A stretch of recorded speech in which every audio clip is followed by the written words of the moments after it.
So we are doing the level 87 dungeon,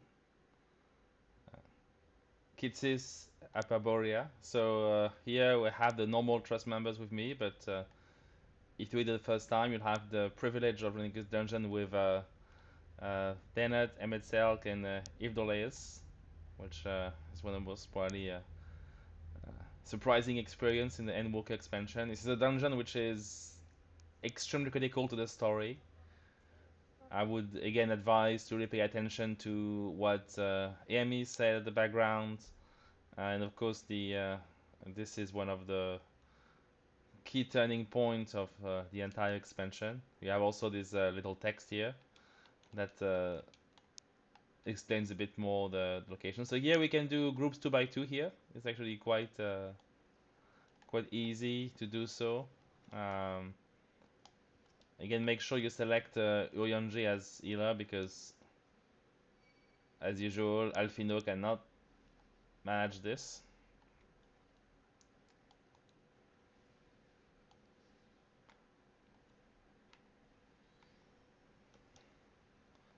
Again, the trust setup. Gracia as tank, Uryonji as healer. That's the winning combination to be able to make those double groups, really. Otherwise, I think for the rest doesn't really matter, but clearly, you know my opinion around Alfino as healer. He was bad as he was bad in Shadowbringers as a scholar, and he's still bad as a sage in Endwalker. Doesn't make any better. Right, I see this is quite fast if you group them well. We're quite lucky here.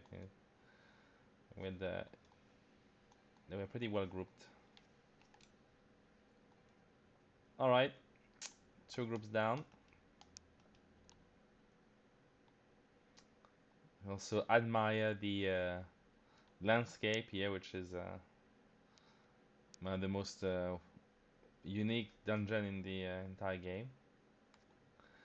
So now there's a little trick part here to pull for the second group. Perhaps let's do the last group separately so I can show you better. Sometimes it's a bit tricky. So first let's do this group.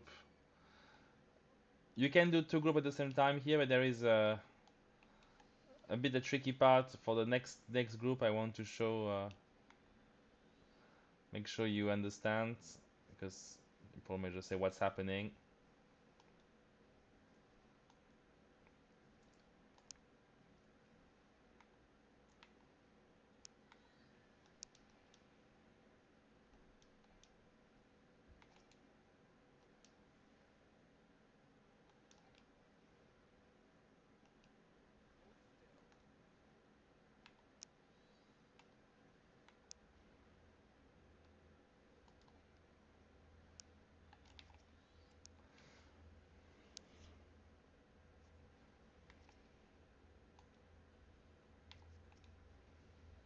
This one's still open. That's it. Okay, so now it's a mechanic that they start to use. Actually, I think that's the first time we really see it in a dungeon to be that prevalent. It comes back in future dungeons, particularly the 6.1 dungeon. When we move forward, suddenly there's going to have 2 zones that are going to appear, and those zones are kill zones. You can't survive them, so we have to immediately run back when they appear. So that's we move slowly, and when they appear, don't go inside. You have to be before. If you stay in the zone, you're dead. So I'm not sure why we're doing this. I don't find this particularly interesting mechanic, but they love doing this, and the same thing happened in the 6.1 dungeon as well.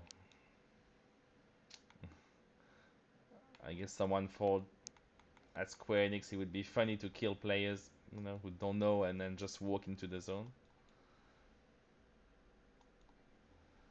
If you're playing tank, I think you can survive the attack, but if you're not playing tank, you're dead if you are in the zone when the mob comes.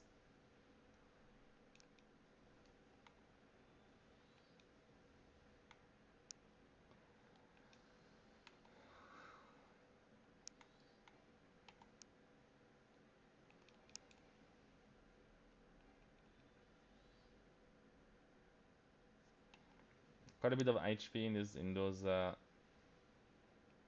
mobs here. Takes me time to kill. All right, we're having the first boss. So this is a pretty fun one actually. This is really easy.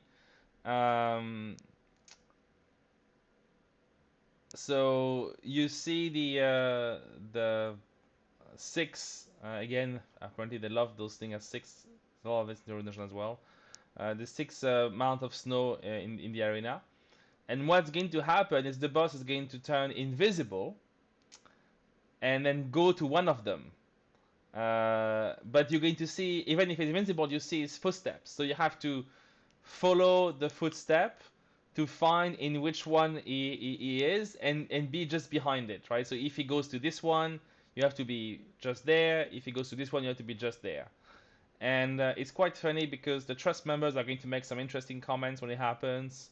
Ishtola says, it's really so easy. Why are we doing this? So it's quite funny. So the trust members also can be followed on this mechanic. They go to the right position.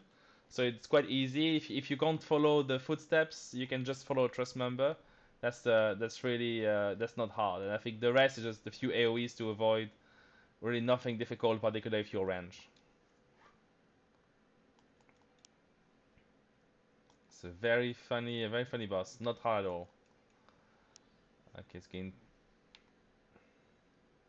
That's it. Frostbite and Seek. That's the name. So like, it disappeared, and you see the steps. Following the steps, he goes there. Ishtola go there, walking, and you just have to go there behind. That's it. So that's basically the only difficult thing in the entire thing in the fight. The rest is super classic, bit AoE to avoid, like this.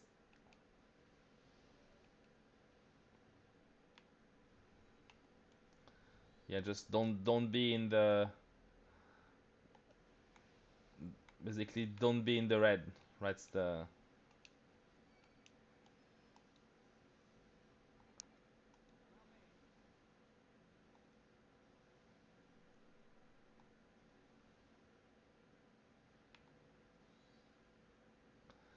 again frostbite and seek here.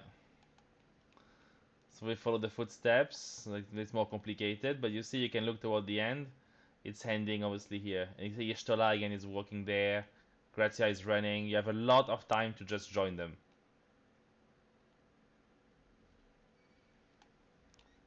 It's this mechanic has a lot of time to figure out the things. This is why I think it's also quite easy, is because it's really you're not time pressure at all. Uh, just for the trust members. Just don't follow OENJ because he likes to teleport himself at the last moment, to show how good he is, I guess.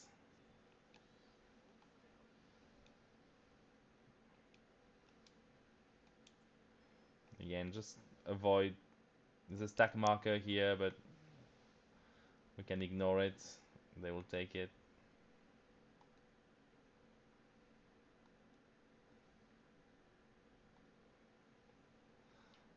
We're going to see the hide and seek mechanic at last time.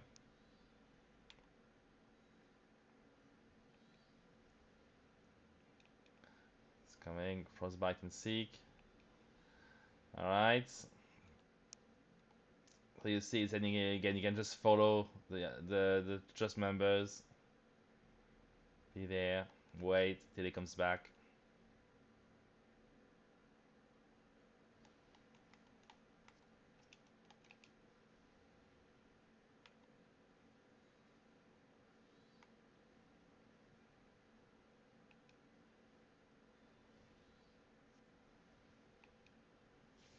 And that's done.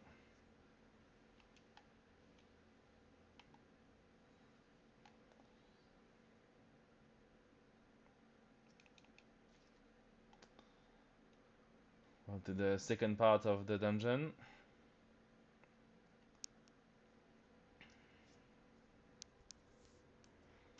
This is a part again where the groups are pretty far away from each other. It's slightly difficult to to pull the two groups. We'll try doing it anyway. The second group appears here and that grows just there, so like this. So you have to just run back very quickly.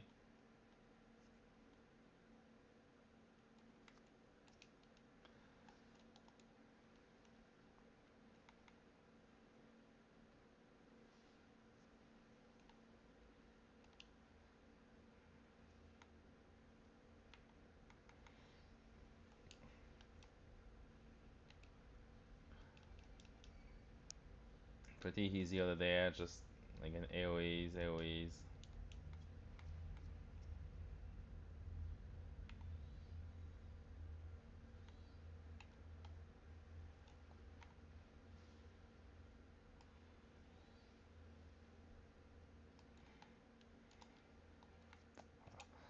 Our target died.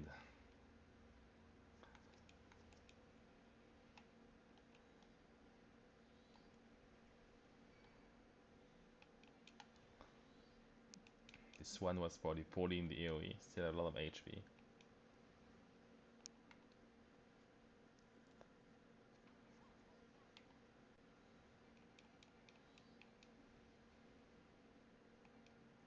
Alright, so that's actually the next two group are harder to pull together.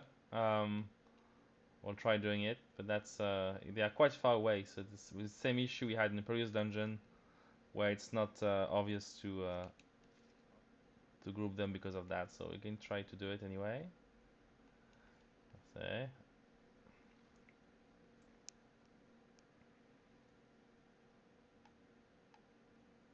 See, the whole group is all the way there. So we can try to sprint and run, and then just run back quickly.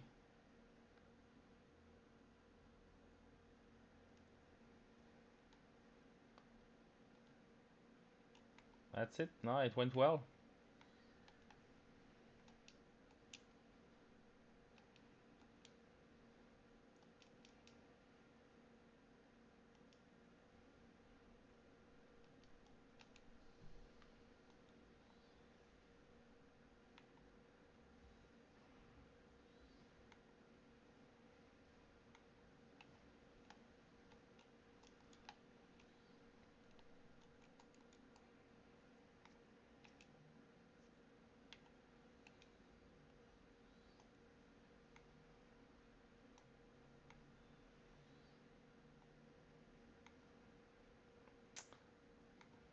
Getting there.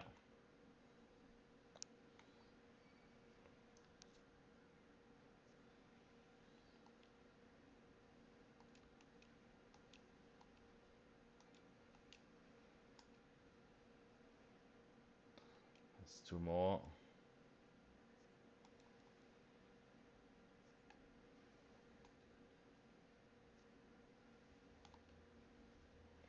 And they get the second boss. The second boss is actually arguably the more difficult one. I think, well, quite similar to the last one. So the first one was really easy. The second one is not very difficult. It has really two mechanics. None of them are very difficult, and doesn't combine them sequentially. So I think with that, as long as you understand how to manage the mechanic, there's no big again combination here. Um, so the first is his three heads, and I think of course they play on the three heads. So out of the three, you'll have one or two heads are going to light up, right?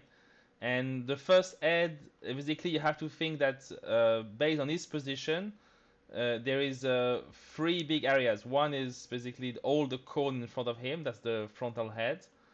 The side head is everything on his side, but be careful up to basically all this area, right? Imagining everything is cut into three, right? So it's there's only when two heads are lit up, you have to be in the right side. So for example, um, it's really simple in practice because if it's this head and this head that are damaged, you're going to be just in front of him, right, in front of the first head. If it's this head and this head who are up, you're going to be just on is left there. And if it's the top and left head which are up, you're going to be on the right. So it's quite intuitive, but just respect this pretty well because that's the way to solve this mechanic. And the other mechanic is just is going to fill the arena with a few AOE's. They're not hard to avoid, but basically it's going to drop something on the ground, and those have like a big cross AOE on them, right? So you can basically see where the AOE are going to come. Anyway, this is not a very hard one, even if you don't see it in advance. You can just leave them and go at it safe. This not particularly punitive mechanic.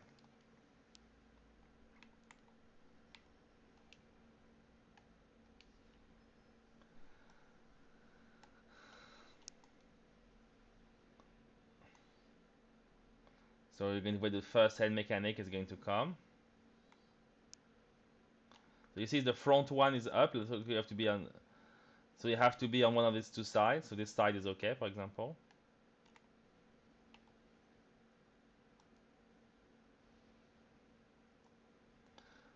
Because it's the first one, you only have one head which was active, but in the future there will always be two, and I think it's going to be starting right now.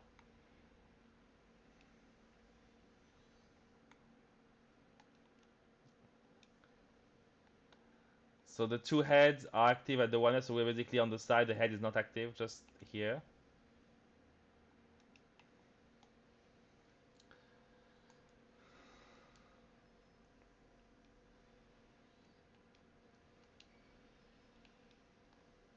You see these fireballs here, so we have to be not in front of the fireballs. It's quite easy anyway. You can always adjust on this one. See? And it's already showing up which head we have like. This head is the one which is up. You can also follow trust members here. See, they are well positioned here. So you can just here follow the trust. That's really not hard.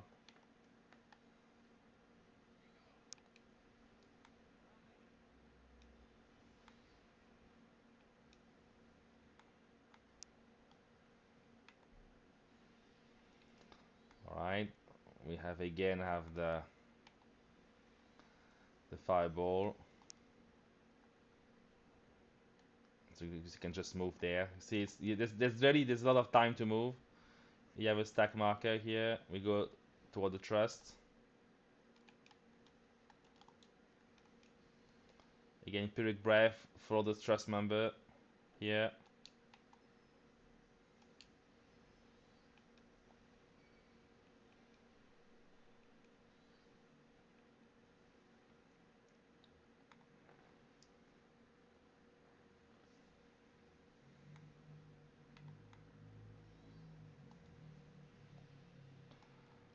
The fireball again.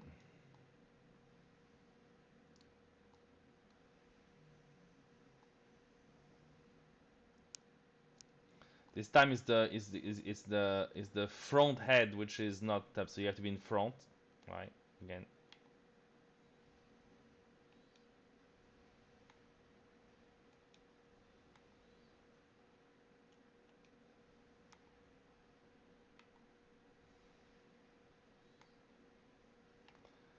So again, this is the same mechanic over and over.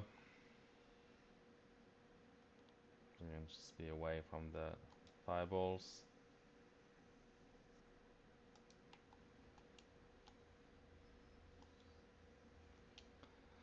Okay, we take the. It's dead. That's it. So again, a bit more complex than the first one because you have to pay attention to the heads, but overall, nothing particularly difficult. Now moving to the last boss. Uh, Again, here we are going to have a sequential group. Again, we count multiple here. It's that we have to kill them one by one.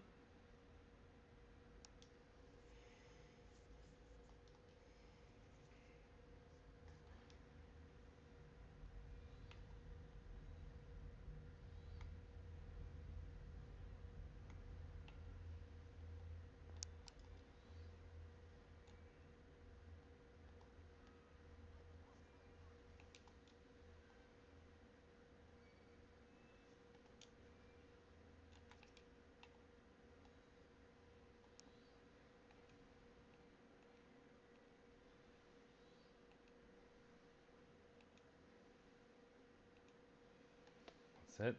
Now to continue, you have to walk into this lighted area to fly up.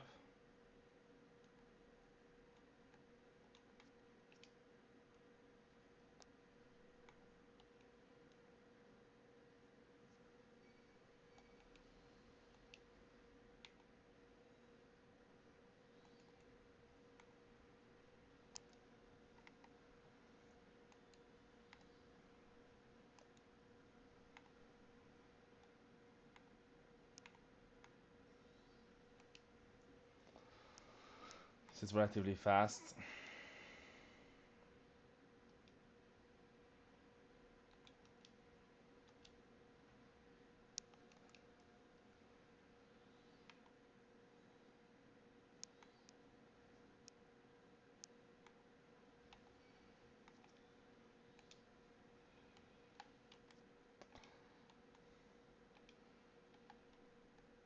Again, there's a chest.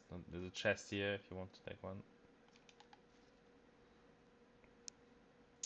And again, walk into the light area, going to fly up.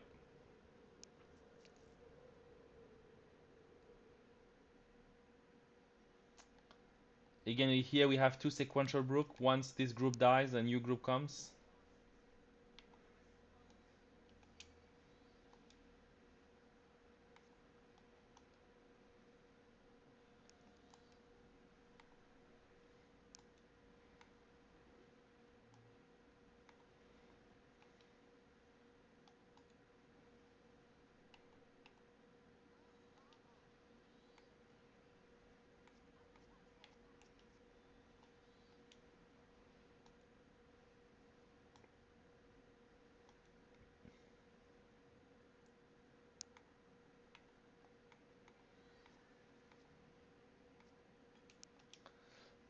It's almost finished for this group. And I think the two last enemies that will come appear when those die.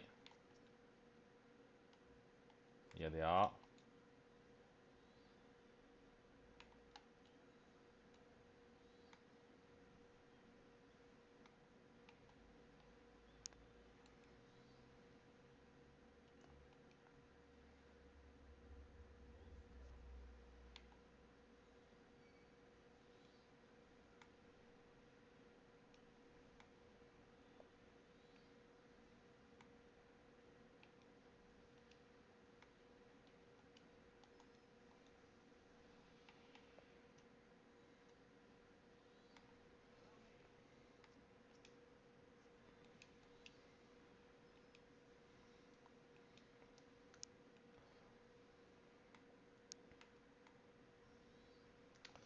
Alright, it's almost finished.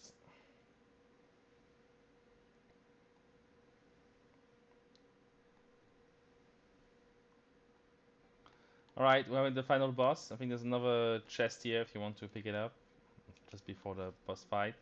There is actually quite a number of mechanics in this boss, but none particularly hard. So I think probably the hardest one is going to be when he has a series of sequential attack from the side. I think anyway a good strategy in this fight is to follow trust members, except for one particular mechanic where we have to be separate. That I will know. Otherwise, you can just follow them. I won't be explaining everything in advance because there's a lot of different things. There'll be one mechanic where we have to hide behind a rock, and figure out which rock is good, because you will put 4 rocks on the arena, but 3 of them are cracked and 1 is not cracked, and we have to go behind the one which is not cracked. But again, following trust members is going to be a very effective strategy here, so we don't need to think too hard about this.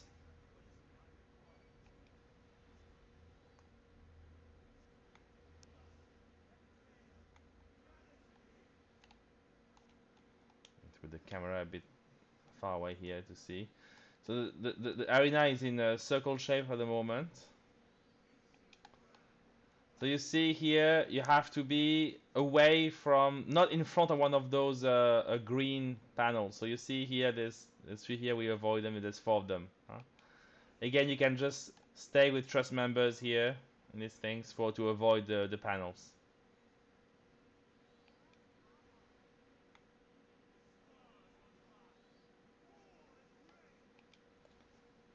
So Meteor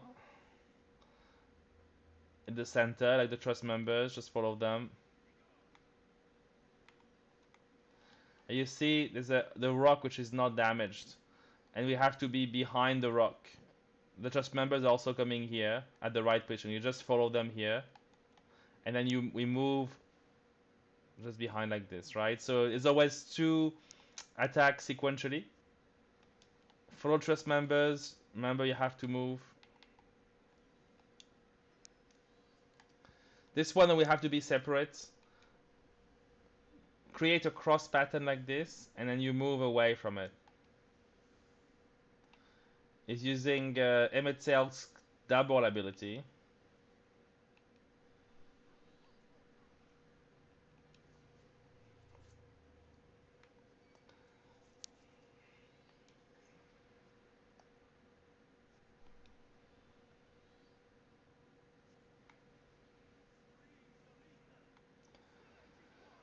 So quadruple is going to be a sequence of, so we start attacking. So the first two are going to appear here, and the next two are going to appear there, and then we're going to switch around, the one behind us. So first we're going to wait for this first one there to go off.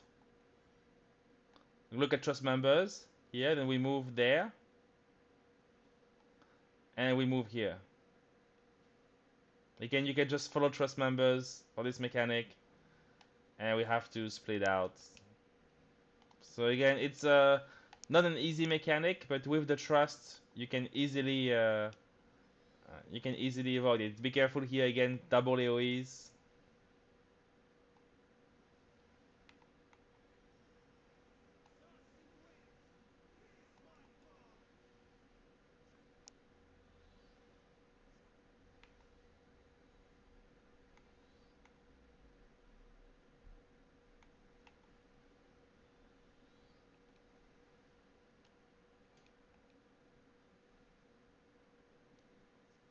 Okay, Trismegistos, again going to have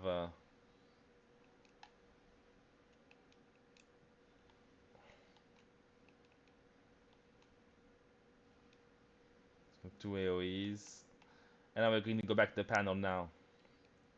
Basically now it's going to cycle what you already star first, Meteor, and then we're going to have the panels. Meteor is center, right? Follow the trust members in the middle. And then we have to go towards the correct rock, the one which is not cracked. Again, follow trust members, we're going to be here. And ready to move, we move behind this side. Again, you can just follow trust members there. But be careful, the second attack is quite fast, so you have to be ready to move quite fast after the first attack. And here, cross pattern, and then move out.